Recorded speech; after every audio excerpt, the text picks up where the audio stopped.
Hey, it's not Tuesday. No, it's not. That Not at that was all. that slide was wrong. It's not Tuesday that we're meeting up. It's Thursday.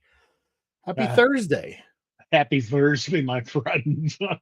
I'm Bob Harrison, and this is Mike Golden. We're gonna talk to you about some cool stuff. We have some stuff to talk about in our opening dialogue, and then we are gonna have a couple of comic book creators that are gonna talk about their graphic novel based on a uh, theory and lore related to a band. So it's just pop culture everywhere in this. Um, Again, it's good to be back on a Thursday night. We're here for you. I want to start out tonight talking about something that kind of works off of our last podcast. If you weren't here on Tuesday, shame on you. And go back and you can watch a great interview that we had with Andy Parks and Dave Wachter. One of the things that we didn't really get into too much with Andy Parks is that he co-wrote and was a screenwriter for Extraction and Extraction 2, which are movies that have been published, produced by the Russo brothers and published um, on Netflix. And so, in light of that, we are going to highlight the fact that we just got the news today that Extraction 3 has been given the green light at for Netflix. It is another Tyler Rake story, different writer, and David Weil or Well is going to be the screenwriter, but it's still characters and ideas created by Andy, and I think it helps him in certain ways. And Tyler Rake is showing up in Ignition. We didn't really even talk about that, but there's going to be more Tyler Rake comics in Ignition, so that's good. Are you a So, fan of the Ignitions or I'm sorry, the Extractions? I haven't seen. Okay. I made a mental note two days ago. Yes. But it's a shame he didn't reveal that there was going to be a big announcement that would put some money into circulation. Uh, I think Well, it's great. I had a project with the Russo brothers for a year or two, but it didn't end up that well. well, that's fair and true. And true. I mean, it was Grimjack. I mean, there's no secret to it. Yeah, They wanted to do Grimjack. Then they became huge, even huger superstars. So sure. And the pandemic didn't help any of that. it didn't help anybody except Uh, Trump. yeah. Um, I don't know. I'm excited about it. I like. It's interesting that Chris Hemsworth is now he's kind of taken a break prior to this, and he's coming back for this, and that's good. Idris Elba is also in it, and someone else. I don't know who they are, but I'm sure it's going to be a lot of fun. Um, and I love the fact of this. This is one of the things that this property is interesting to me because it originally was like an idea that the Russo brothers kind of came to Andy and he fleshed out and kind of put together and developed into what was a graphic novel or series that became a graphic novel called Ciudad with Oni. And years later, they transformed it into a film now franchise. It's made its way back to comics at Ignition. They're going to republish or repackage Ciudad into a new graphic novel that you can purchase collected under the Extraction name. So that's a fun way of pop culture moving from genre to genre, which is I think the theme of or the medium to medium, which is the theme of the night. And that's also a very timely update. And my congratulations certainly go out to everybody concerned. It's it's not easy, even getting a sequel made. Yeah. The nicest thing about a sequel usually is just the fact that it took less hassle to get it made than something that gets tossed in over the transom. But most sequels aren't as good. Some are better, I hasten to point out, some people think Godfather 2 is better than 1. I'm among them. I believe that I don't know that I. Commercial with Love is the greatest sequel ever made to a movie. Uh, Sure. so when they say sequel, my anus doesn't clench automatically No, I because don't. there I are don't. good things. There are good ones. Um, uh, we're gonna we're gonna talk a little bit about a couple of things related to our friends, and that's one of the topics I wanted to discuss. So we've been doing this for this is our fourth year doing this. I think we've done it for 3 years now, and um, we've been doing Pop Culture Squad for 8 years now, um, and which is crazy. But in those 8 years, and in the many years more than that that you have, you know, the thing about this industry and this thing that we do is we make friends, and we have friends that we care about and we do things for. And I'm bringing that up because tonight we're going to talk to the creators of the latest Dance Gavin Dance graphic novel produced by Z2. What you probably don't know, Mike, is that this is not the first creative team for a Dance Gavin Dance graphic novel from Z2 that have been on Pop Culture Squadcast. I previously did an audio version only, and in that there was an interview that I did with the first Dance Gavin Dance graphic novel, Mhm. with the writer Elliot Rahal and Ian McGinty. And Ian McGinty was the artist, and he's no longer with us. And he was a friend of mine, and that's why we did the interview. Um, and uh, and as we talk about people who are friends of ours, and then we realize some aren't here anymore. It's very sad because I see his name all the time. His Facebook page still exists. As I scroll through it, and I invite people to come and listen to us, and I see his name, and I get sad every time. Yeah, Um, Same with Marty Pasco. Same with Butch Geese. You there's know, such a long list of people. When we all get into this business, we're usually fairly young, and we are amazed at all of these great old guys. Most of them are guys who had such an impact on our childhood, on our youth.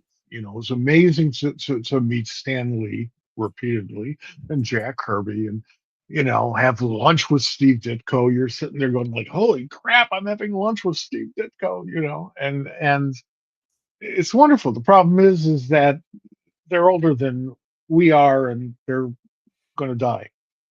And then after a while, you realize that you're that age, and your friends are beginning to die. you yeah, know, and it's tough. I mean, it is obviously what life is all about, the ending. But yeah, Marty. I mean, there are so many. I loved working with Butch. I can't begin to tell you. Marshall Rogers still hurts. yeah. Still hurts. Yeah. Well, so now we have back to back episodes mentioning Butch Geese there. So there you go. Well, yeah, I won't tell that story for like the 28th time. Well, we won't, I but I I I love running into him in conventions and we'd always have such a wonderful conversation. sure. It was great. Thanks. All Thanks right. for letting me give that moment to Ian. I feel I appreciate that. Let's get back to some other more timely news. Um, Another person who is a friend of ours, right? This is the concept Hmm? that we want to talk about, friends. Um, uh, been on the show a couple of times. Danny Fingeroth has a Mm. upcoming seminar, and I wanted to talk about it. Let's give it a minute. So it's called "Disguised as Clark Kent: History of Jews in Comics" with former Marvel editor Danny Fingeroth. It's going to be three Wednesdays starting April 22nd. The classes are going to be recorded and sent to registrants. And there's a bunch of stuff. There's three episodes or lectures essentially. If you're interested in stuff like this, we're going to put the link to this in the comments. So feel free to go check it out and get some knowledge. Danny is a wonderful guy who really knows his stuff, and he's also a very New York type of guy. So he says it and he expresses all of that with a sort of a historical background of the ages. You hear that a lot amongst some New Yorkers. As and we hang out together, whenever we can, and I love the guy. I absolutely love the guy. I love his books. We have a mutual interest in Jack Ruby, uh, and his ilk. So yeah, Danny, good for you, pal. I'm glad to see this thing going. All right. Last piece of news that we're going to talk about tonight. Before we get to our guests who are both here and waiting for us. Well, at least Chris's chair is here. The there's some bad news. This news, I don't think it's new, but there's a little bit more about it. So Mark Evanier, who is who is I've not met, and I hope to rectify that. But you've known Mark for a very long time. Has over his vast career, amassed a massive amount of original art and comic art, and it has been pilfered. And so I'm going to link in the comments this page to News from Me, which is a great little blog, one of the true ongoing blogs, and just kind of a daily, like, not using Facebook. Here's my thoughts or my interest of the day. Let's note that the News from Me Yes, means not Mark from me, Evanier, not from not you. from me, No, it's from but Mark from Mark. Evanier. M.E. is Mark Yes. Evanier. He Just writes wanted to comics. He's straighten got that to be out. nerdy. That's how it goes. No, I think he writes comics just so he can appear in Gru. Anyway, He and Sergio. Mark's art has been stolen. And there's a PDF that's in this link that will give you an idea of those pages of the art. So if anyone were to run across it, they would know that it was stolen. So we want to, kind of highlight that, let people know who don't know, who are out there, where, when they come across art, if you're in that field, or if you're in that, where you want to talk about or be interested in comic art, there's a lot out there that, besides the stuff stolen from Mark, that is Hot. that's not it wasn't that shouldn't necessarily be out there at the price it is for the people who are getting paid for it. I had that conversation with a friend of ours about some of the stuff that I've seen of Toth's, that where that came from, and yeah, there's a lot of comic art that's suspect of origin. Let me mention two big things. The first is that Mark has been in the comics field forever. And he, along with Steve Sherman, were the assistants, were Jack Kirby's assistants and editors on the Fourth World stuff, among many, many, many other things. Mark has a media background that is second to none. He wrote and was story editor of Welcome Back, Hunter, and other shows like that. And what happened to him just now happened to DC as a whole back in the mid 70s, when they were moving to their, I mean, DC moves every couple of weeks, but when they were moving to 75 Rock, some of the artwork, which I think they just started returning the artwork. Some of the artwork didn't make the move. It made it into other people's lives. And Neil Adams lost an awful lot of artwork that way. And every time I see a piece of Neil's stuff in the market or at a table somewhere at a convention, I think, wow, is that hot? Was that so? I know some of the stuff that was, but a preposterous amount of artwork was like that. And if you run around and you look at like all these like Ditko Spider-Man pages and things like that, well, that stuff was not legitimately returned to the artist. It was a big fight in order to get, particularly Marvel, but anybody to return the artwork back in those days. So that doesn't. None of that is supposed to make Mark feel any better, because a lot of that stuff, those Herbie pages, for example, like the one you just showed us all, were given to Mark by Jack Kirby. Hmm? Given to him, they were given to him by Jack Kirby. He got them from Jack's hands. Yeah. Okay. And a lot of it was also, people that, whether it was Jack or whether it was other collaborators that he worked with who had given him pieces. A lot of it is all that. A lot of it, that's right, are gifts that. Anyway, so the link to that blog is in the comments. The link to Danny's seminar is in the comments. We talked about Extraction. We are going to bring in our guests. We're going to talk about Dance Gavin Dance. I don't know why, and I don't mean that in a bad way, but let me tell you, why do we put up with this? This is because there's a band out there that has created some weird lore enough to generate 2 graphic novels of insanity in different ways, and we're going to bring in 2 of the people who made the second volume come together, with the Night of the Fruit Mafia and Dance of the Robot. Let's talk about it, and let's bring in some great people. Here is going to be Chris Miskiewicz and Jonathan Marks Barravecchia.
Yes, Well, why are you laughing, Chris? You broke Chris up. I like your graphics. There are a couple of our friends' books in there, but mixed in with ours. But that's okay. No, they're yours. Are there things you didn't do? Is there anything there that you didn't do that I can't? There are a couple things in there. I don't know. Your names are on them. But thank you for having us on. Thank you for talk having us, about guys. to talk about our fever dream. Yes, let's talk about it. All right, so Chris, you've done a bunch of work for Z2, and how does the idea of Dance Gavin Dance coming to you to work on this project? How was that presented to you? It was Josh Bernstein, proposed, kind of came at me asking me to do the book when I think Elliot wasn't going to do it, going to do the second one, and clearly Ian, wasn't going to do the second one either. And we were talking about a couple other projects at the time. I found it interesting. I like most of the things I've done for Z2. I wasn't a fan at the time, which is interesting. Back in the inception of the company, when they got the Grateful Dead book, I said no to it for 6 weeks straight to because I just didn't want to ever take on that much of a research project, but they kept coming at me because I was impartial. I wasn't much of a deadhead at the time, and once I got into reading everybody's biographies, I became one. Same thing with this. I had to kind of get into the band and read the first book, and it was kind of just challenging because they at the last team ended it by destroying the universe. So sort of a finite cliffhanger with not a lot of a lot of places to There, go. there, there was a line in the play Warp, which was the first real comic book play ever done. It was even lasted on Broadway for maybe 2 weeks.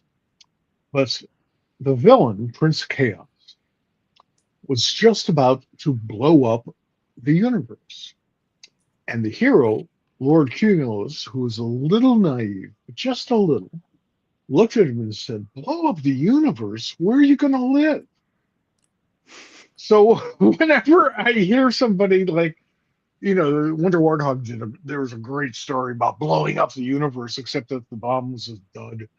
So I keep on thinking, like, yeah, if you're going to blow up the universe at the end, you've come up with a you final kind way of of ending a story. yeah That's it. you're Yeah. kind of at the end, like you're kind of done. It's a good that's I thought about I kind of had a process like that when I was like, okay, and now what do you do? But I had a meeting with the band and everyone at Z2, and they kind of let me just roll with it, and I came up with two different stories, and I happen to have been at Mocha and come across I could grab it, I don't remember the name of like a fantastic huge art book that was a flip book, and I was just like from the 50s, and I was like, what the hell is this? I just bought it and like lugged it for the whole day or at Mocha with that. But I started looking at this as like a very kind of like a heavy metal story on crack, like if you were able to do a heavy metal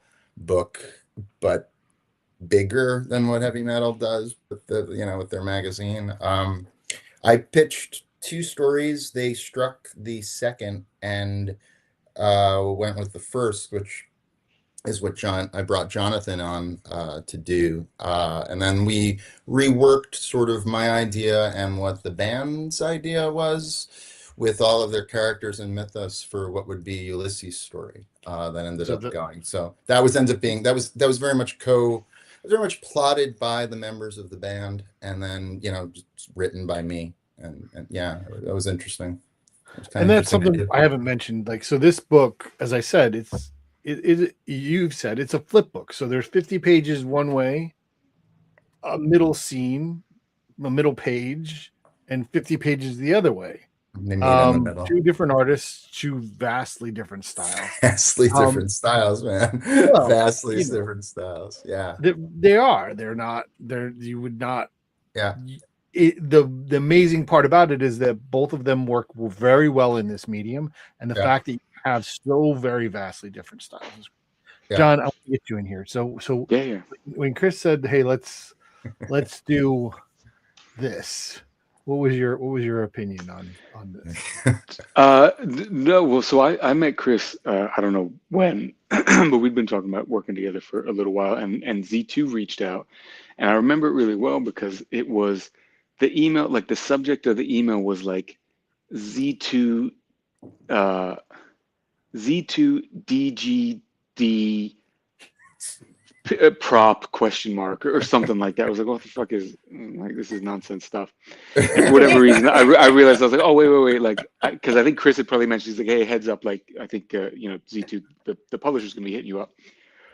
So it was like a nonsense subject, and I opened it up, and then they were like, hey, Chris Miskiewicz has recommended you for this book and whatever. So I like Chris, didn't really know the band until the project came on and listened to some of their music. I mean, the benefit, well, not benefit, but the story that I worked on wasn't particularly beholden to the band's mythology as much as Ulysses' side was. Sure. So Chris and I really could just tell like a rock and roll story, which mentions and has its sort of origins in the Dance Gavin Dance characters. But Chris and I, like I said, had been trying to work on something, so it was just a fun rock and roll story. I think some of the themes that we were able to work with are prescient, which is always cool. And like, again, Ulysses and I couldn't have more different approaches to making comics or to making comic book art. I love this panel. I do too, actually. I'm just sharing some of. We keep talking. I'm just sharing some of the art from the book.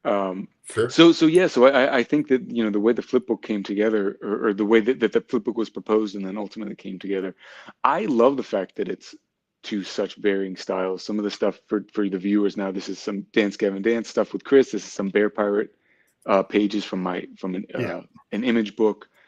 But all my work is traditionally painted in watercolor and gouache and ink, oil, mixed media.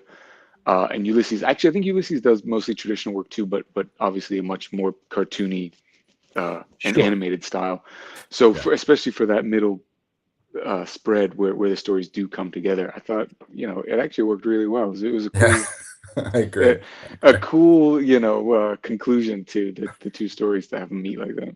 Yeah, it is an excellent thing. I'm gonna see if I can get that in here. That page works out great. When I was trying to seam it together, and Ulysses was picked from Dance Gavin Dance, they wanted, again, with that story, to click closer to what they do with their art and characters. It was pretty funny writing the two stories, because I was like, all right, I know what Jonathan is going to do, and I know Ulysses back from we were both on Activate Comics. My God, 15 years ago, 20 years ago. Dean Haspiel, the progenitor of web comics, original web comic collective. But it was interesting to, knowing Ulysses' work, I had no idea how any of the collage pieces would work with the two divergent styles, and I was sort of like, it was really just jazz, man. It was kind of fun. I was like, all right, fuck it, man. Let's just see. Ulysses, for that spread comics, the spread that you just put up, Ulysses did his page first, which I appreciated, because then I could build off of that. Because I mean, like Chris, I was like, I don't know how this is going to work. Like there are 2 or 3 spreads in the book where we sort of collaborated, and on some of them I did it first, and I was like, hey man, like these are the pages, these are the sections where like you get to draw or whatever, and then vice versa. What I love is for this one was like, there's this is the same page, it's just depending on which side you open it from. Yep. Yeah, pretty much, man. And what was also really, what I found interesting or challenging as far as scripting, paneling, and pacing was that, a little bit into it, Josh Bernstein was like, we're going to do it in our new square format. And that was new. I've never kind of scripted that way before. So it also just changed, like, all right, let's play with double page spreads, and just like, how do you do a tale in this manner? It's almost like the old landscape comics, but slightly different. It was just interesting to kind of do the math of paneling in a square format. But that said, they do a really cool, Z2's been doing some cool shit with their packaging on these square books, because on their deluxe editions, that's where the vinyl sleeve also, and it all fits into the size of a record. It's I think it's pretty. So I'm still waiting. I'm getting it. It's coming next week. But I grabbed one of the books off of Amazon recently to take a peek at it, and I was just sort of when I saw Jonathan a couple of weeks ago at Mocha, I kind of was like, "Yo, check this out. What do you think?" Yeah, I don't have one yet either. It does look good, though, yeah. For so sure. let me ask. So I've been confused about the release state of it. When is this book out? Yeah, it's officially? out. Yeah, it's out. out. It is out now. It you can get it on. You can get it. I know you can get it from Amazon. You probably get it from Amazon. Z2. It's in shops. Where did I saw? Yeah, I saw it in a shop just the other day. Okay. Up in And where I live, yeah. I do not know. I don't remember the name of who Z2 is. They have a new distributor that they're with, but I can't remember who they're with, but they're shooting their stock all over the place as well right now. So it's out there. They're Great. doing a great push at the moment. Yeah. Yeah. Well, good So for them. Because a project like this can't just be released into the void and No. everybody will come and flock to it. Oh, You gotta get it out there. with the other two legacy band books that I did at Z2, which was The Grateful Dead and Elvis Presley, those were timed out to be released at an anniversary date, and also with the Baz Luhrmann film when the Elvis film was out as well. I think this was originally timed out for their tour. Now it's for their next tour, or the one that's coming out this summer or something. But I know some that deluxe edition vinyl edition had a big push within their like fan community. People were super excited about it, and now like the standard edition is the one that's available in yeah, stores, which is the one that I've seen. sure. Yeah, I've always been fascinated by the inadvertent relationship between rock and roll and comics. 100%. And yeah, no, it's not exactly the same audience, but it's the same age group back when.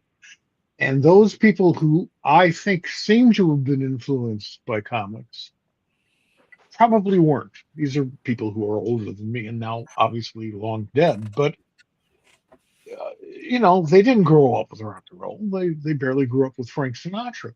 So True. how does that come through? Well, it has nothing to do with rock and roll, and it's nothing to do with comics. It has to do with our energy levels and what we want to put together.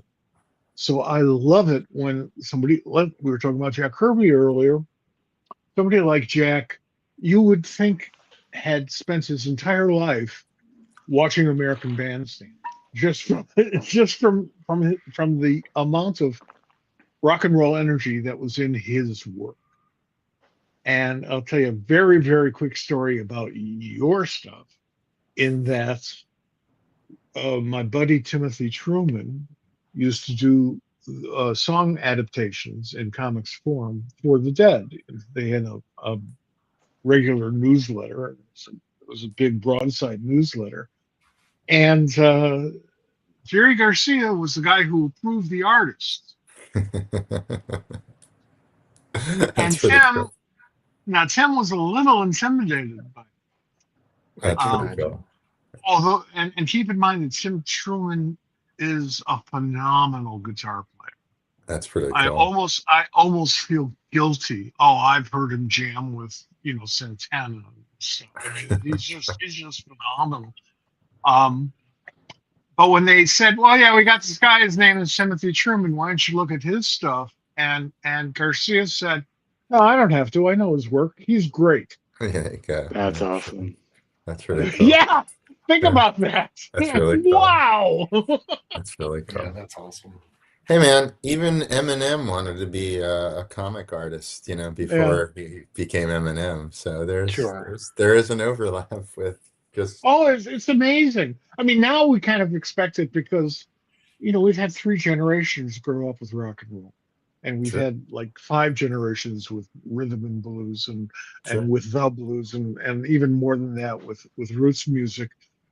It's a natural thing, but boy, that ride was kind of fun to get to this point, It's interesting, and there's I looked at a lot of these things as historical pieces that I worked on, not particularly this one. I looked at this one as like a funky science fiction book to kind of again Sure. jam on, and I think it shows that the three of us had fun. You could tell there's fun in it. Like I came away after doing this one, like, well, I called Burns. I was like, thanks. I would have never ever tried to write this, pitch this, do this kind of a book. What a cool curveball to be given with this relationship I've got with Z2.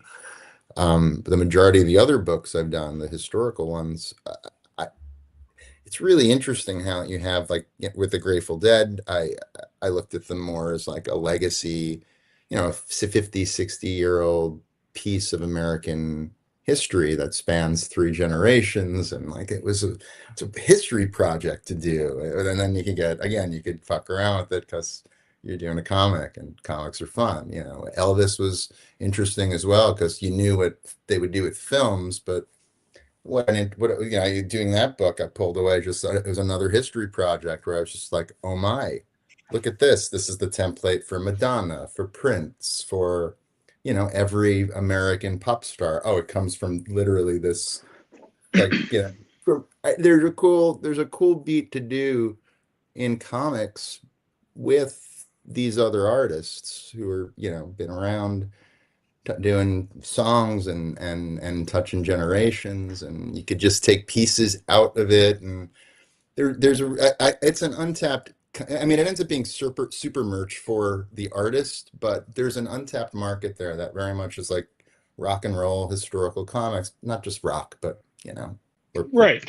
Yeah. When I was much younger, I was on radio as a broadcast disc jockey. Later internet, but for like 8 years, back in the early 70s, and I got backstage a lot because I was a Chicago disc jockey.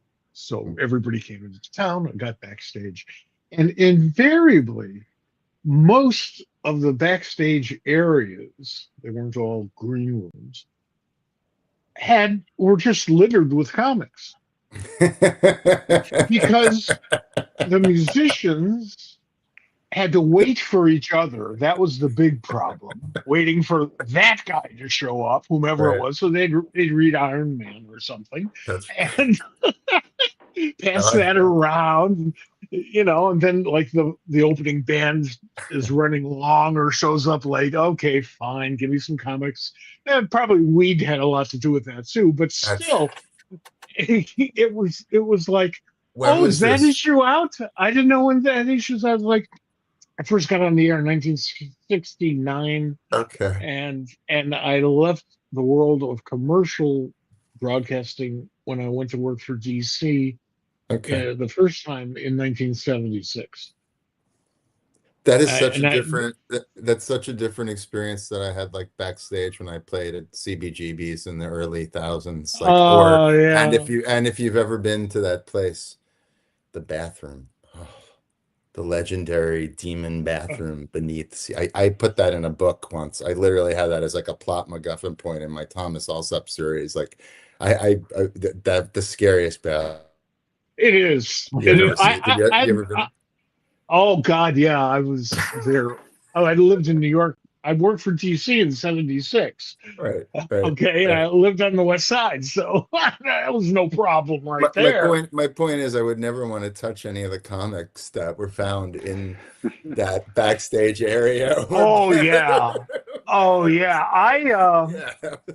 I think I learned how to hold my bladder when I was in my CBGB's days, and also now that I'm like in my mid 70s, I wish I remembered how to do that. Fair enough. I remember my mom coming to see a show I was playing there, and that night out front, she had a thick, Cher during Moonstruck era Brooklyn accent, and she was like, what the fuck was that bathroom? What, they blew up the seat? There was a hole. There was no fucking porcelain. What? Animals? I don't know. I went across the street. She talked about this for like a good 6 years, the bathroom. That is 6 years worth of stories. It was amazing. We'd be at family dinners, and she'd be like, "Oh yeah, well, I don't know, that bathroom, the toilet, it was a hole." That's wonderful, and the Brooklyn accent is what makes it work. But Cher during Moonstruck, man, that era of Brooklyn lady. When you got out of the John at CBGB's, I wanted penicillin. It was real. That was a real spot.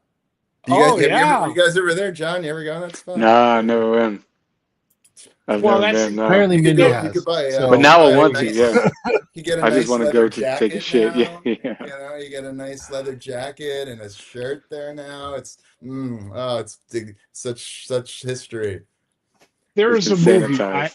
I very, very, very highly recommend. And there's very few people know about this movie, although it's a favorite of both John Ostrander's and Martha Thomas's and mine. It's called Get Crazy, and it's about the last days of one of the great mythical psychedelic dungeons.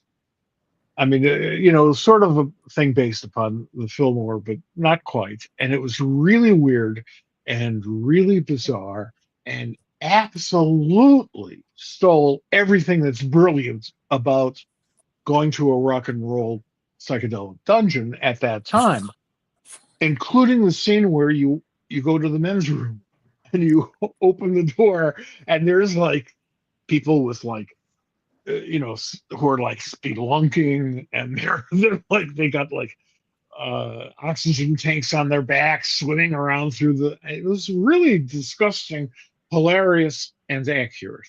Interesting I've party. never heard the term psychedelic dungeon before. Oh, that's Frank Zappa. Word. I stole that. I stole that from Frank Zappa. That's from, good. Okay. We're only in it for the money. Cut ahead to 2 years from now. Miskiewicz and Barravecchia psychedelic dungeon. It's a good term of phrase for sure. Apparently, Get Crazy is your starting point. It's a great movie. It's a hilarious movie. I will just give one thing away. The role of Mick Jagger, who's not called Mick Jagger, is played by Malcolm McDowell. Okay. Brilliantly. And there's a scene there where he and John Densmore, the drummer from The Doors, right are actually John Densmore. Yeah. Oh yeah, the real one. The real guy. He's still alive. They Malcolm McDowell just signed a deal with their brand new agent. He had just dropped acid and he went to the bathroom and somehow he came out with his penis being their new agent. And there you go. Well, that's rock and roll. And Dennis Moore said, "That's great. Just don't ask me to shake his hand." There you go. I need to turn back to comics for 1 second, to this comic. We'll go sideways. Don't worry about it. I want to talk about, like, you had mentioned earlier the math and the geography and the geometry essentially of this book. So this is 2 pages back to back. And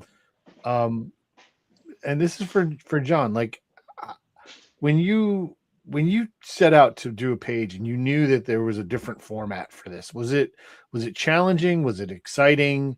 How did how was this? How much of this was script? How much did you have room on this? Because these are 2 great pages, especially in a square format. Thank you. No, the format actually wasn't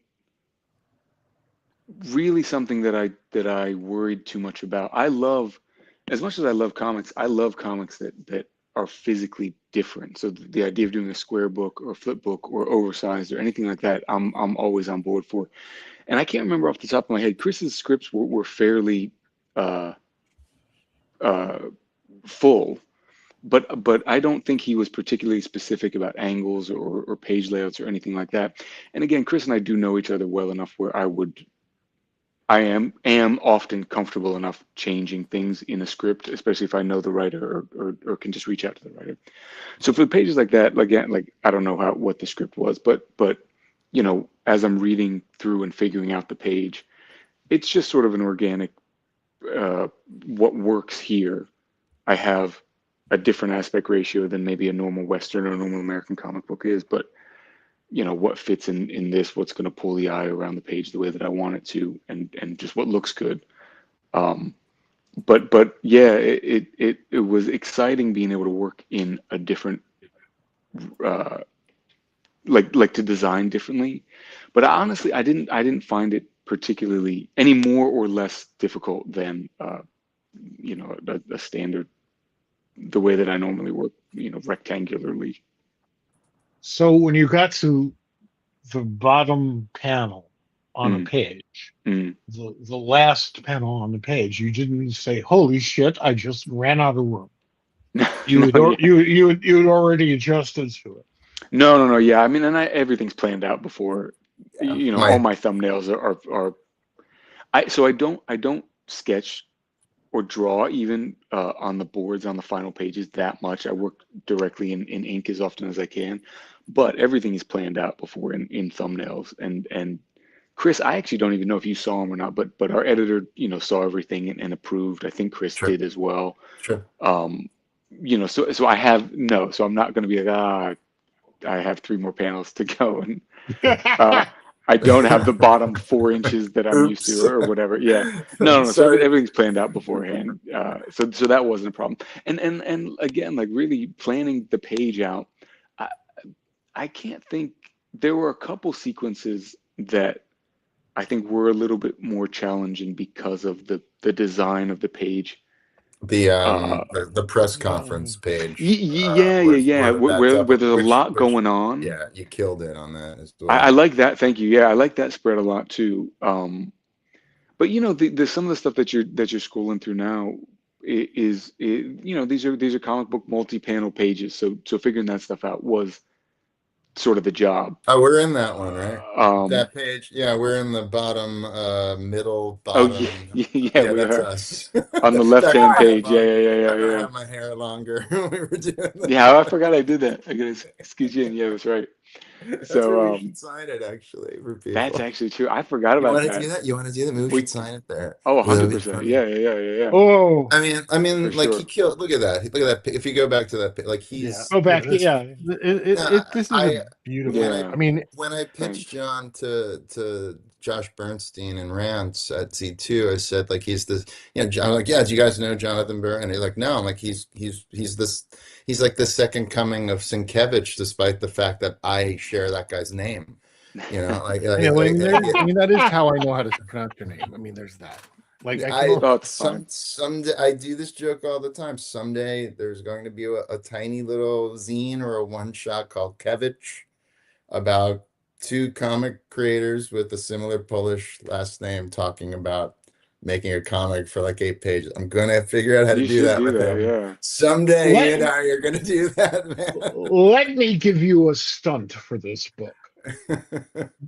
Bill showed up at Marvel. He was working regularly at Marvel back in these days, but he had kind of made a change.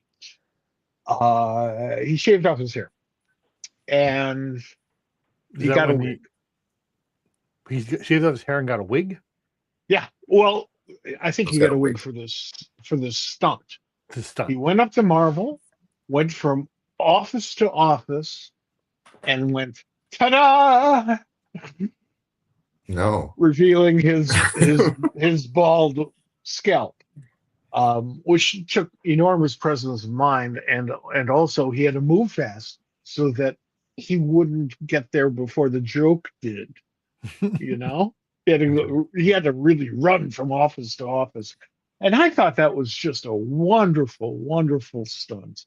And if you ever do that 8 pager, I will you- take off my wig Right notes. immediately. I will peel my wig off immediately for that. I promise. um, But I love going back to the beat with John, my scripts tend to be somewhat detailed, and I write in a comic book and like television style shooting script style. So in a sense, with somebody like John, if he wants to go everywhere and make an amazing like landscape panel, you kind of my rule is just go with it. If your artist is doing something better than what the hell you came up with, and at the same time it's hitting the marks that were needed, like I mean look at that, like how do you edit that? That's right. And no, that's is that one of that's the collages, right? Yeah. That's one. So that's the one I was Yeah. talking about earlier. So I did the figures and the design of the spread, and some of those panels. I some of sent those to you. This is panels I hey used. man, this is how I think I just literally got to that part of the book before him. So I said I did this first, sorry, like here's where here's how I see the collaboration working. Like here's where, fill in all these panels, or none of them, do whatever you want. Yeah. But like, to sort of bounce off what Chris is saying too, like, I all the writers that I've worked with and work with, like, I appreciate the trust that they put in me and in the people in my position, because like the script, I would much rather have a script that says, like, for that 2-page spread, like, it's something, like the frequency disrupts reality, and the three band members, sort of experience different states of or multiversal realities or whatever.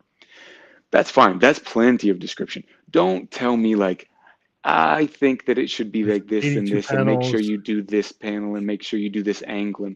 Because even if I'm sorry. you, I'm sorry about that. I'm sorry. no, I'm sorry. Chris, no, Chris didn't, I'm kidding, and I'm I kidding, I'm rarely kidding. have had writers who do that, and like that's not an inherently bad way of writing or scripting at all. But from my side, even though it is much more work, I would much rather be like, hey, this is the thing that happens. You figure it out, because that's going to allow me to figure it out in hopefully a more interesting way than just regurgitating what I think the writer wants to see. And I've talked to enough writers to know, or to believe now, everyone talks about, oh, the most rewarding, or the writers that I've spoken to, like, it's so rewarding to see the art come back, because it's never, or it's rarely Right. what they envisioned. And so let that happen. So pages like that are, I think, a good example. And it's a little bit nerve-wracking, because stuff like that, especially for a book like this, which is literally like a frequency opens up multi-dimensional, vision. Sure, man. So I'm like, well, hey, fuck, I think I nailed this. This is how I see it, at least. So I hope that it works. Those spreads are amazing. And Thank by you. the way, they would be the first point where I would go, like, wow, square pages. How do I do a spread with square pages? It's not square anymore. But it's Well, the square spread is closer to the aspect ratio that I'm used to anyway. It's just turned on that's its true. side. Yeah. That's Right. it. That's right. That's very true. It's this is the part in our SquadCast where I always say, look, folks, comics is a collaborative medium, Mhm. and that's its strength. That I is agree. For its sure. strength. Now, one person can do everything, and that's swell. We'll just call those people schizophrenic. But Yeah, much like music, you could be yes, you could be a solo artist, but Yeah. not to go back to that again. Like, it's really great being in a yeah. band, you could stand and do a monologue on a stage and be awesome. It's really cool to be in an ensemble cast and play off of other people, Well, it stand up and improv are like night and day. One doesn't necessarily prepare you for the other. But if you want to learn how to collaborate, Mm. improv is brilliant training. I took Del Close's classes thousands of years ago when I first got onto radio, because I wanted to learn how to work with people live. And that's what improv is all about. Sure. It was that and crisis intervention, oddly enough, were probably the two best things I did on a scholarly level for Crisis myself. intervention. Interesting. Okay. Yeah, well, I mentioned before that I tend to be kind of political, and back in like 1968 or even 2025, those are skills you need to have. Unfortunately, sometimes Sure. you need to have those crisis intervention skills. However, if you want to be an editor, if you grow up, I strongly recommend it. Crisis intervention, I'm sure. Yeah. I want. You kind of mentioned collaborative effort, and there's another member of this team. We mentioned Ulysses, but also Troy Patiri did the lettering in this book. It's true. And Yeah. I'm just gonna. These are some of Ulysses' pages with Troy's lettering here. Oh, Like the fact that he morphed from side to side as well was pretty impressive. And Troy's a friend. I think he's a fantastic and very underrated letterer. But like how was that? Like the fact that he kind of adapted to both sides. You know, I think that was pretty impressive. I adored how divergent the two things were, right? But knowing that they somehow are both, in a sense, the same story for the lore of this band.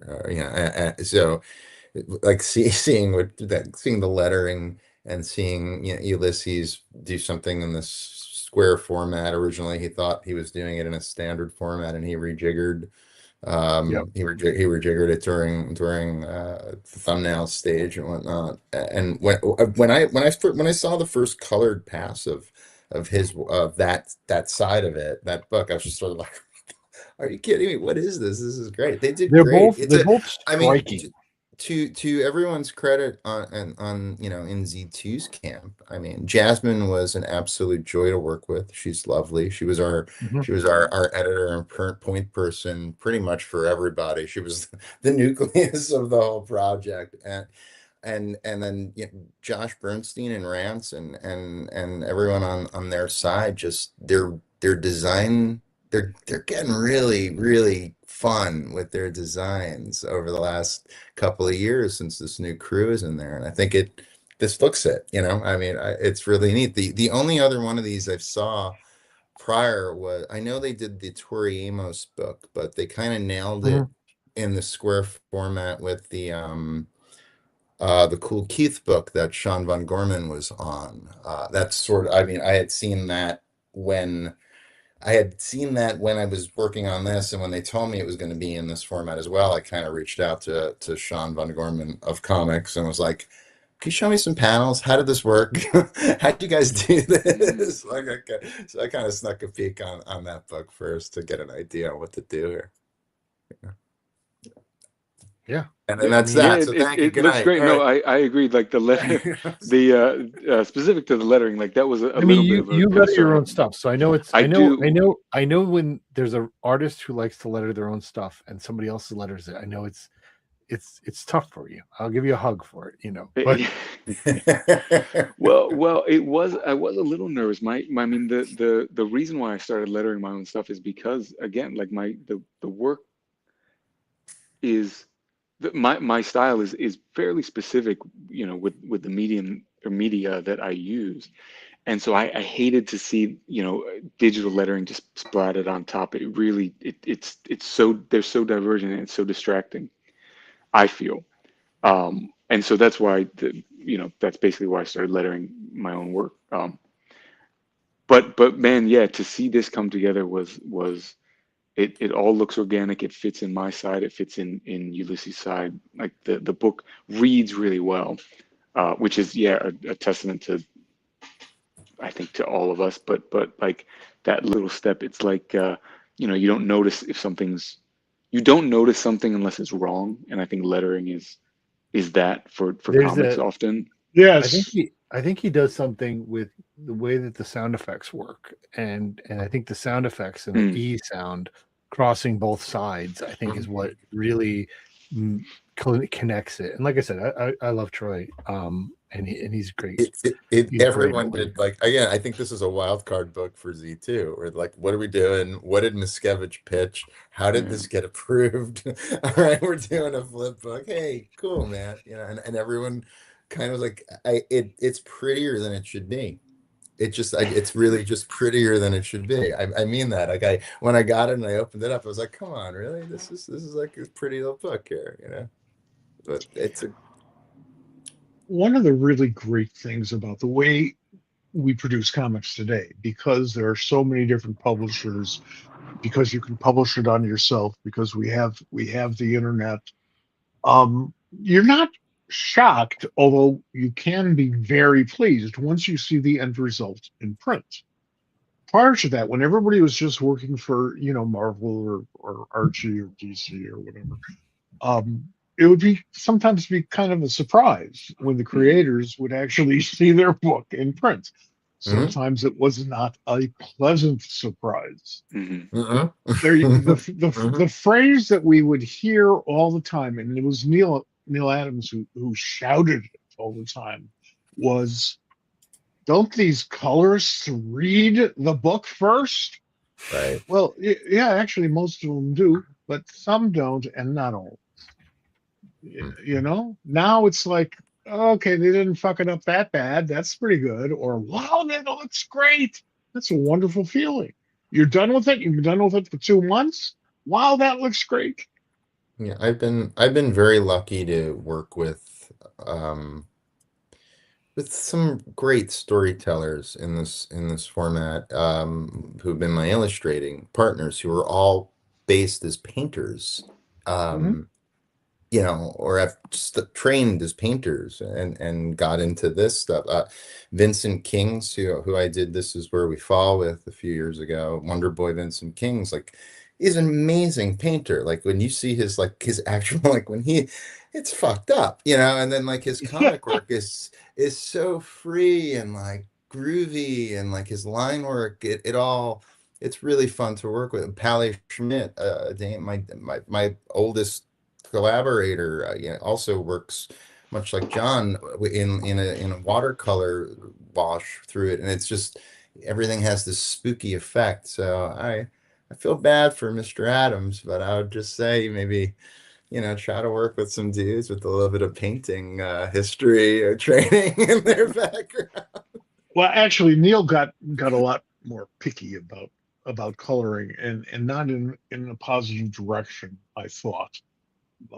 He was not his best color guy, but it is a problem that we used to have. Today, we can do mixed media. Sure. We couldn't do that on letterpress comic books. Sure. No, yeah, I'm lucky to be able to make the books that the way that I make them. The fidelity to the art now is like it has never been in the past. And I That's mean, right. the artists who influenced me as an illustrator, the comic book artists who illustrated me, or who influenced me as an illustrator, I feel like we're like that first wave of painters who were actually getting their work reproduced the way that it Sure. was meant to be John reproduced. Muth. But yeah, Muth and Like, Kent Wayne, George Pratt, Yeah, like McKean, Sienkiewicz, for sure. 100%. Yeah. Uh, because up until that point in the 80s or 90s, it was just like, why would you paint? I love newsprint, and I have like a nostalgia for it, and I want to Yeah. make a newsprint comic, but like, why would Same. you print a painted comic on newsprint? It's just going to be mud, and especially Mud. yeah. And so, like, as my romantic ideas of that aside, I'm like, it is a luxury now for sure, that the art can look as good or as bad as I've made it. That's how it's going to print. There was a time about 40 years, up until about 40 years ago, when all the comics in America were pretty much printed at World Color Press in Sparta, Illinois, and it was built. We used them because they were cheap and they had an acceptable product. Which, by acceptable, they meant if you only had $2, they'd give you $2 worth of work. If you had $20, they'd give you $20 worth of work. So comic books were printed in the 1970s with these plates that I swear were made of silly putty. And the lines, the thin lines, Len Wein used to call it boogie up. They were boogie lines. Okay. And damn, he's right. And if you look at some of the comics, and we had some good stuff out there at that point in the 70s and up until the mid 80s, maybe late 80s, the Crisis books, George Perez, that sort of thing. Those lines don't exist. They're just like scrawling. Today we have real printers with real plates and real ink, and we can fix it all on our computers before they even see it. Sure, we do. It is a luxury, yeah, and I think that we have become way more expectant of that sort of quality now too. I know the Agreed. generations before me, like you were saying, Mike, was like, man, the work is in, and then it comes out a couple months later, and it looks one terrible, two different, Right. three Right. things have been edited without your knowledge, like all sorts of nightmare scenarios. I mean, it's even true of artists who transcended from one to the other. For Mhm. example, the work that for example Mike Grell did Mhm. in the 70s is different from the work he did in the mid to late 80s Yeah. because things got better. Like if you had printed the Longbow Hunters on newsprint No, in the 70s, it Yeah. would never No. have worked. no, we wouldn't have done it that way. The project actually started out as a 6-part miniseries, and it was, I think, 6 parts, and it was in became that three format. double sized issues. Right, Mhm. right, Perfect and the problem was, between the time that we started the project and about a day and a half later, I saw the first Dark Knight, Frank Miller's first Dark on Knight Baxter issue. paper. On well, it Wasn't wasn't even even on Baxter. Baxter's. It was a slick paper. It was a slick. And I'm Yeah. looking at that, and I'm thinking, this is how a comic book should look. Hmm. This is great. And it's Frank Miller's art. It's not like the most detailed stuff. I'm not Yeah, putting it but down as Lynn the Varley on writer. top of that was Oh well, yeah. I like work. that's the perfect finish for. Yeah, sure. I worked with Lynn on Flag, on American Flag. Oh, Yeah, cool. she's phenomenal. But that was where we made a decision, and Mike thankfully trusted me because he didn't see any of this stuff. It wasn't in print yet. That was a decision made strictly based upon the fact that, look at this, we've never done this before. What are we going to do next? And I raised my hand and said, well, I've got something. It Oh, was yeah. great. It was a great change. And the most important thing that changed in American comics at that point in time was because of the Dark Knight. Not the story, not the art, although both were phenomenal, Hmm. but the format itself. And that's what gave us our future. That's So- interesting. It's interesting. I've been saying this for years now. That's interesting. 4 years we've been doing this podcast. I've been saying it, and you finally have agreed with me that Longbow Hunters changed the game. Explain that. It had because just what you just said, what you did with the story and the art in Longbow Hunters and the format you did. We don't have comics the way we do today if you didn't do that. Well, you're welcome. There you go.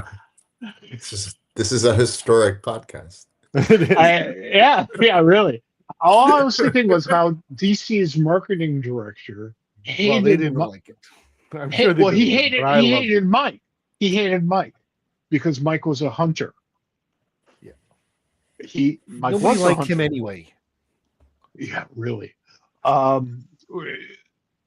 Mike made that happen because he saw the format and said, holy crap, we can do stuff here we haven't done. And Sure. anybody who sits down to an assignment and says, holy crap, we can do stuff here that we've never done before, they got my interest. You bet. And you guys got excited about this format and this story and what you could do and how you can do things. I mean, for you, John, when you were working on Bear Viking Queen something, there's 4 letters, 4 words. Like Four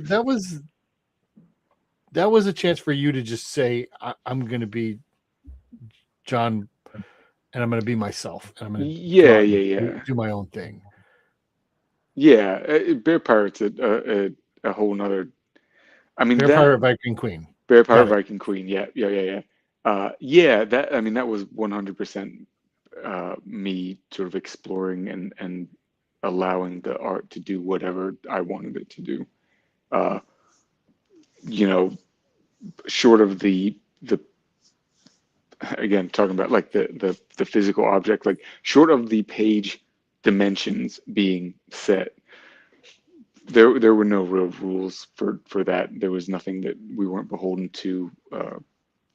To the publisher image is very hands off.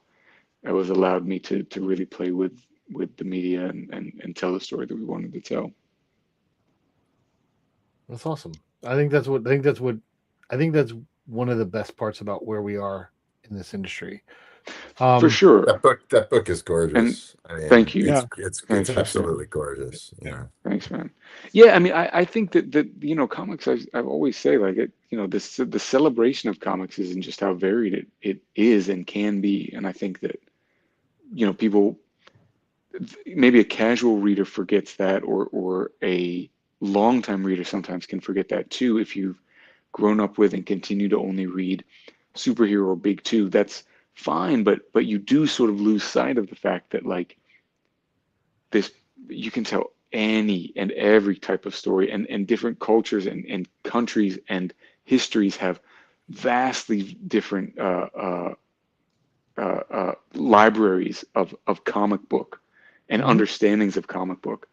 And so I do love, as much as I do love superhero comics and big two and all that stuff, doing books like Night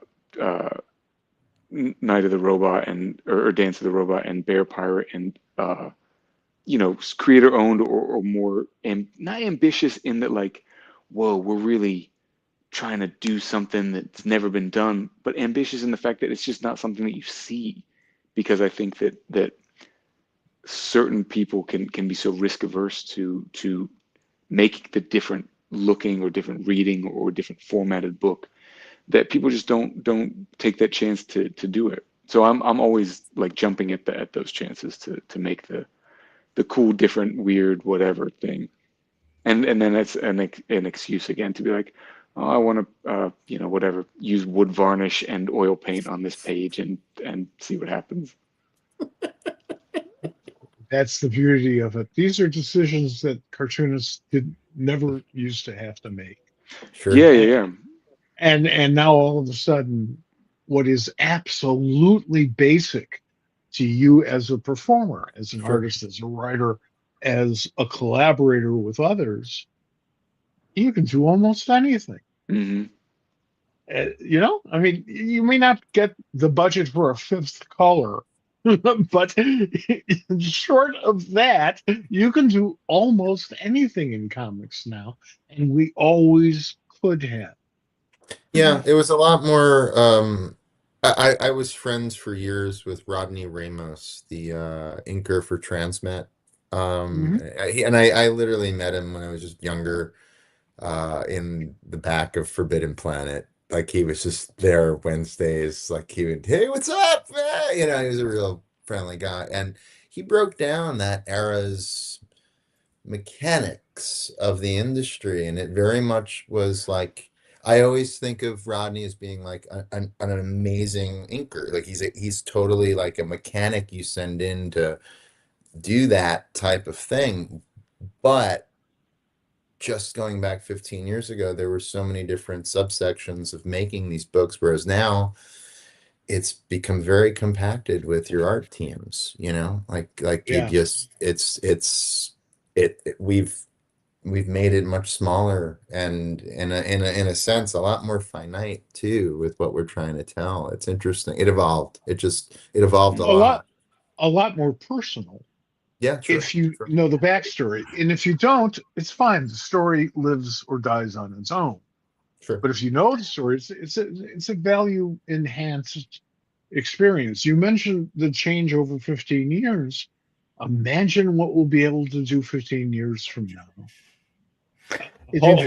Hopefully AI will not have killed us all. It will have eaten us, perhaps. Yeah, unless it's listening to this podcast, and in that case, thank you. Robot overlords. You hit on a point that is, I think there's a lot behind that. I think there's a lot of consequences of that shrinking of the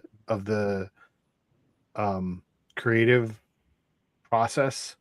Talking about Rodney as an inker and like the loss of the inker. It's true that role did get sucked up. It's kind of it did, and I've talked about this a bunch. Like I feel like there's some level of that work that is being done now by colorists, especially on collaborative things. But some people are doing all the stuff they're all themselves, and that taking on of more of the work. I think there's a bit of a discussion within the industry over the last couple of weeks about the rise, the resurgence of the superstar artist, and I think the fact of less people being along the chain allows that artist to assert more of, hey, this is all me. Mm.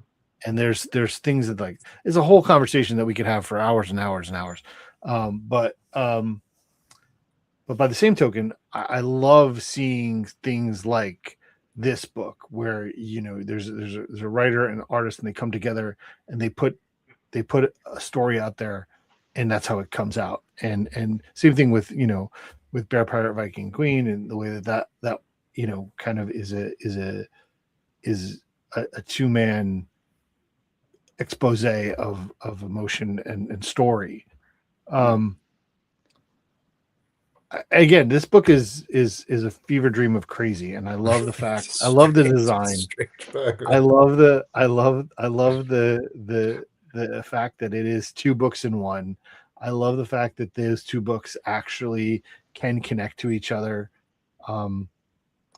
Thanks for doing stuff like that. I want to thank you guys for sharing that with the rest of the world. That is very kind of you, man. Of course, man. Thanks, Bob. That was very sweet to say, dude. Right on, man. Something just occurred to me as you were saying that, Bob. Not that I wasn't paying attention. Many years ago, they did a Hagar graphic novel for overseas market, because who would do a Hagar the Horrible graphic novel in the 1970s for America? And Hagar was sailing around the world.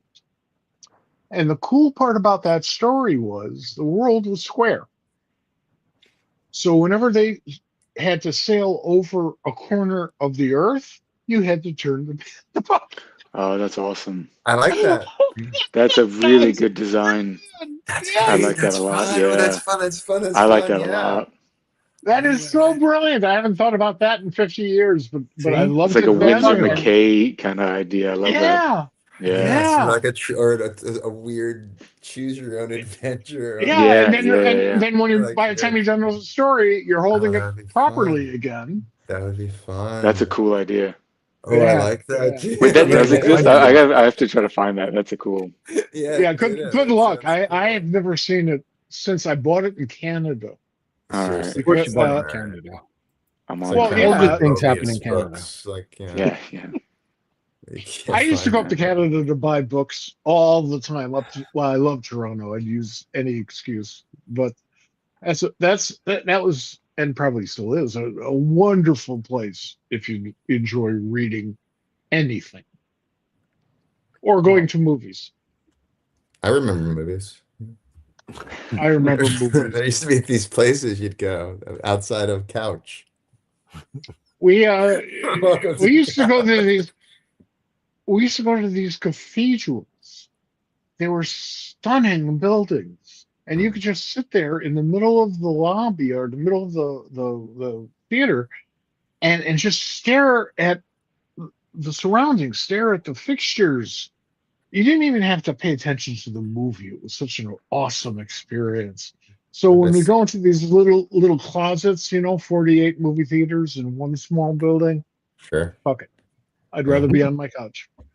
I saw Star Wars with my parent. I fell asleep. I was like, whatever. I was tiny. I remember it was in a huge theater in Brooklyn. I can't remember where it was. It was like, I was also smaller. Yeah, but Brooklyn still had. at that point in time, Brooklyn still had a few of those. There's still a few theaters going on. You know, and there are a few left in America, and you know they're beautiful. And I regret that we don't have children today growing up in a building that promotes the sense of wonder that all four of us and most of the folks listening or watching us now would think of as you know a revelatory experience. It's funny. My son, who's in his mid-30s, early mid-30s, he took his now wife when he went back to Brooklyn for the first time to the Alpine Theater, so he could show her this is the place where I used to go and watch movies when I was a kid, and he still has that same experience, and I think that's cool. But he's also my cinephile of a kid, which is we used to break into a theater in Forest Hills. There's a comic shop by 71st Continental. I can't remember I can't remember the name of the theater, but we would pool our money and buy one ticket and usually send Terrence in. And then he would pop open the emergency door on the side, and we would have all climbed over the fencing, and 16-year-old metalhead, like long-haired idiots getting in and spending the remainder of the afternoon having broken into the theater. But that makes you a real American. I loved it. I was just sort of like, what? It didn't even matter what was playing. We were just gonna break into the theater and like spool our money for a ticket. Yes. Just terrible. That's how it works. I loved that, man. That was high school in Queens. Yeah. All right. I'm amazed. I graduated high school and I wasn't in prison at the time. Well, I appreciate you guys being here. I appreciate talking about this book. We the link to it on the Z2 page is in the comments. So if you are looking to find it, go to z2comics.com and search for, if you want to look for it, z2comics.com, search for Dance Gavin Dance. You'll find Night of the Fruit Mafia and Dance of the Robot. There's multiple editions there. You did say it's available on Amazon. It is available. It's on Amazon. I'm pretty sure they must still have copies of the first one of Elliot's. That is available. I think it's also on the site as well. There are some versions of A Robot's Tale, which is the Elliot Rahal and Ian McGinty. And who knows, man? We left this so open-ended. Perhaps there's in the future you have a third creative team who comes in and continues this very strange story from wherever. Ours is a loop. Ours is you just keep reading it forever. It's just one book. I guarantee you it over and over. That whoever they get to do it is going to be a friend of mine and say, "Hey, can we come on the show and talk about Dance Gavin Dance again?" You know that there are two comics characters that fell into that category. The first is Pro Junior, one of the very first Underground Comics characters. And every cartoonist who was working in Underground Comics at the time who wanted to could do a Pro Junior story. They could pick up from the last one. They could do jams together, whatever. The character was around for 10 years, and I don't know if anybody ever did them twice. And it was really kind of cool. You know, it's neat to see different people's interpretations of the character.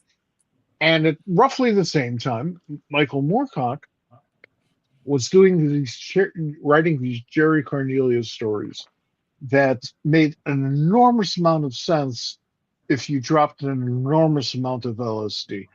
But they were they were not. Those are the Michael Moorcock stories that didn't make it into comics. Well, some of them did, because the character was given to the public. So other science fiction writers would write their Jerry Cornelius stories, but then again, so would Mobius. You know, right? Sure. And that was really cool. So I like that because it's interesting.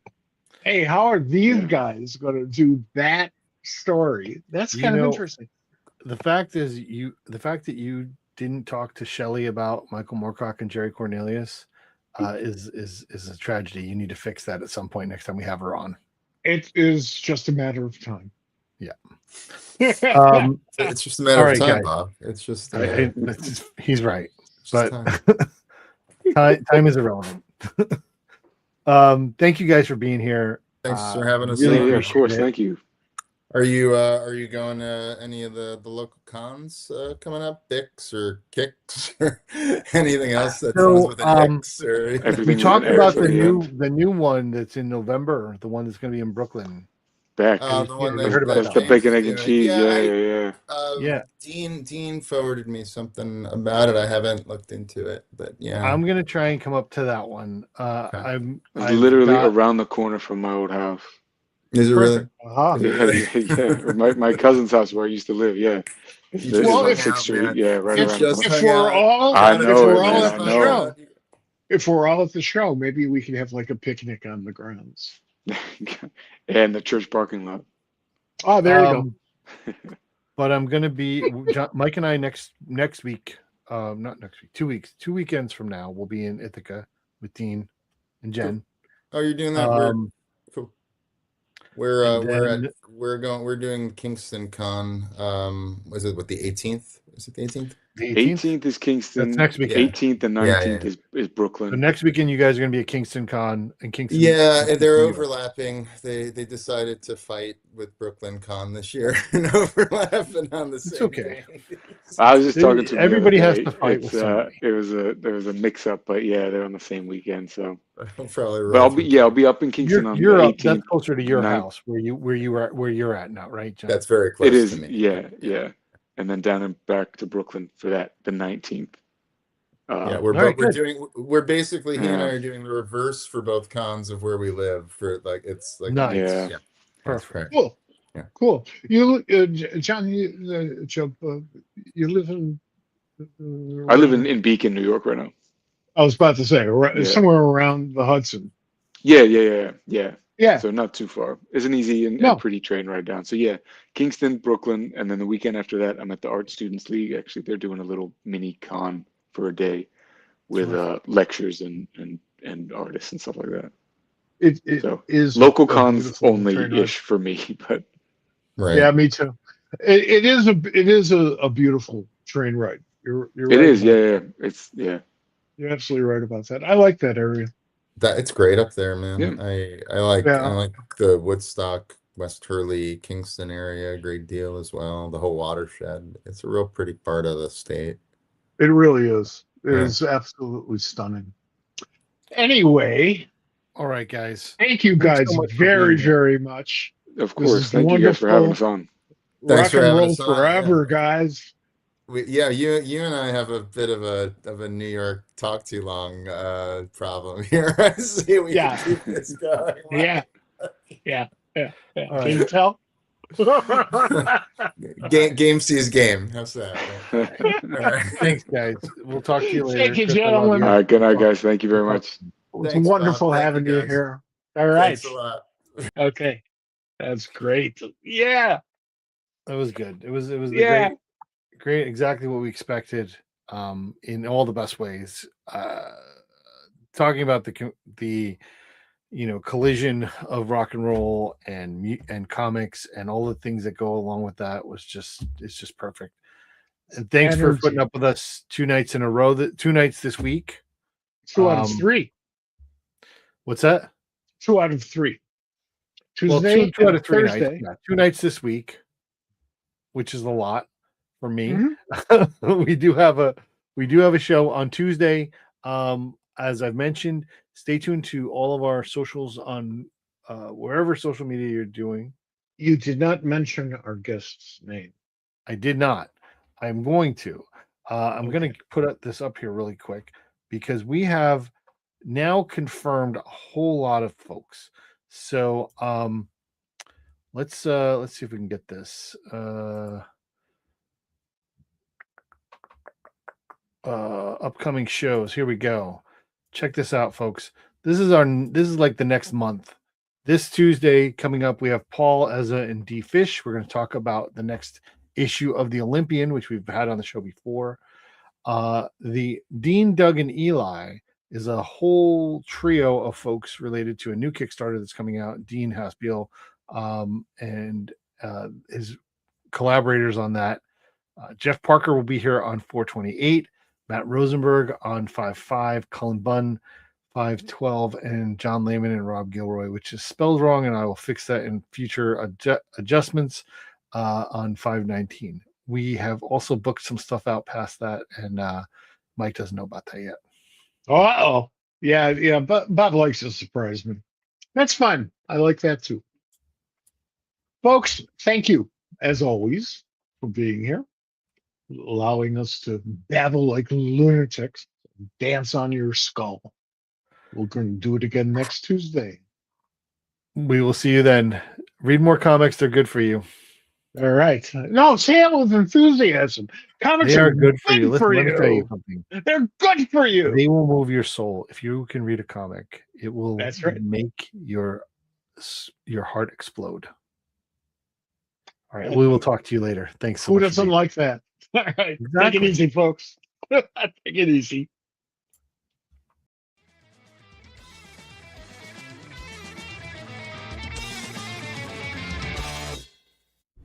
This has been a production of the Pop Culture Squad Network. PopCultureSquad.com. How do you nerd?